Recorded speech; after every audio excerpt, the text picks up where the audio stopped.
आदरणीय अभिभावकगण, आप सभी को मेरी शुभकामनाएं।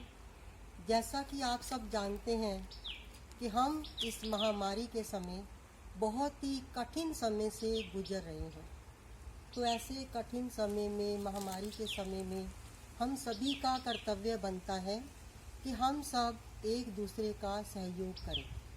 हमारे आसपास यदि कोई कोरोना से पीड़ित होता है, महामारी से पीड़ित होता है, तो हम उससे 10 गज दूर भागते हैं।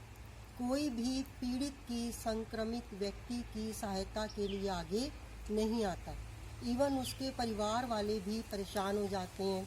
कोई दवाई के लिए, कोई खाने के लिए, कोई उनकी सहायता के लिए आगे नहीं आता, यह सोचकर कि इनके घर में कोरोना पीड़ित व्यक्ति है। तो हमें इन भावनाओं से ऊंचा उठना है।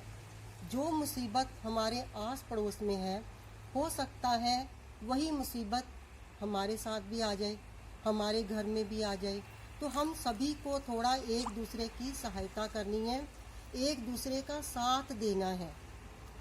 एक मैं आपको उदाहरण देकर इस बात को समझाती हूँ कि जो भी हम सहायता करते हैं वो हमारे कर्म हमारे पास वापस आते हैं किसी न किसी रूप में। भगवान हमारे उन कर्मों का हिसाब रखता है। एक बार किसी निजी अस्पताल में कोई मरीज बहुत ही सीरियस कंडीशन में अस्पताल में आया। डॉक्टर ने उसको देखा और अपने अधिकारियों को कहा, जो उसके आसपास जो भी व्यक्ति थे, नर्स थे, डॉक्टर थे, कि इसके बिल में कोई पैसा नहीं लेना। इस व्यक्ति का इलाज मैं खुद करूँगा और इससे कोई पैसा नहीं लेना।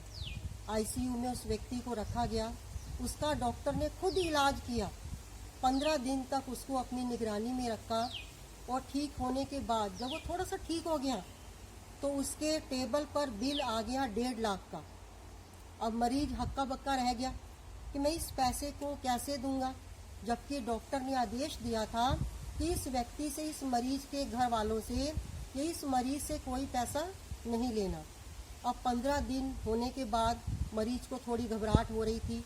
डॉक्टर उसको चेक करने के लिए आया और अपने नर्स को बोला कि इस व्यक्ति को व्हील चेयर पर लेकर मेरे ऑफिस में आओ। अब वो व्यक्ति को व्हील चेयर पर बिठाकर डॉक्टर के पास ले जाती है। डॉक्टर उसको देखकर बड़ा खुश होता है कि आप ठीक हो गए, आपने कोरोना को जीत लिया, आपके जैसा होनहार कोई नहीं है। बड़ा खुश होता है और बाद में उसको कहता है, डॉक्टर, मरीज तो बड़ा घबराया होता है कि मेरे पास इतना बड़ा बिल मैं कैसे दूंगा। ईमानदार होता है, मेहनती होता है, तो बड़ा घबराहट में उसको समझ नहीं आता कि मैं डॉक्टर को धन्यवाद कैसे करूं। अब डॉक्टर उसको कहता है कि आपने मुझे शायद पहचाना नहीं। मैं एक बार अपने परिवार के साथ, मैम 1 मिनट रुक। डॉक्टर ने मरीज से कहा, शायद आपने मुझे पहचाना नहीं। तो मरीज हैरान हो गया। डॉक्टर ने कहा कि मैं अपने परिवार के साथ एक बार पिकनिक मनाने के लिए जा रहा था। रास्ते में आते समय हमारी गाड़ी खराब हो गई। जंगल का रास्ता था।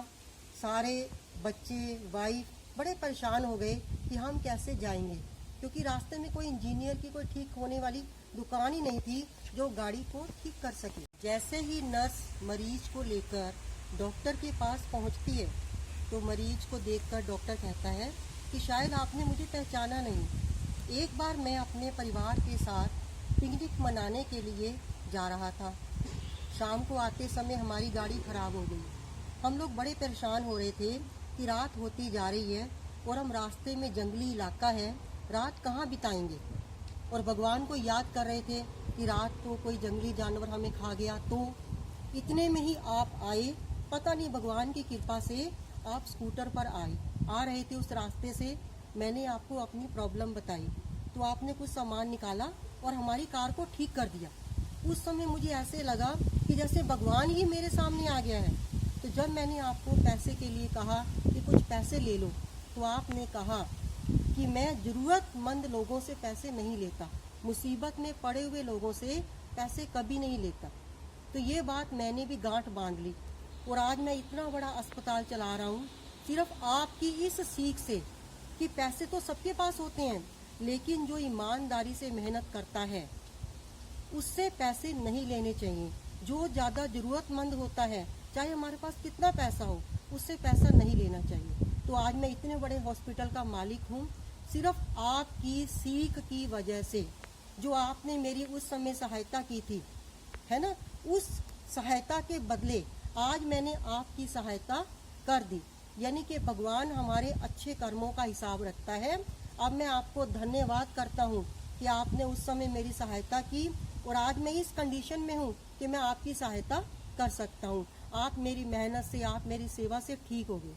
तो इसी प्रकार प्यारे अभिभावकगण, आपको ये बात गांठ बांध लेनी है कि अगर हम किसी की सहायता करते हैं तो भगवान हमारे कर्मों का हिसाब रखता है और हमें किसी न किसी रूप में वह सेवा हमेशा वापस करता है।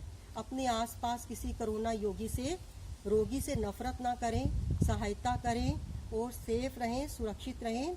इसी कामना के साथ जय हिंद।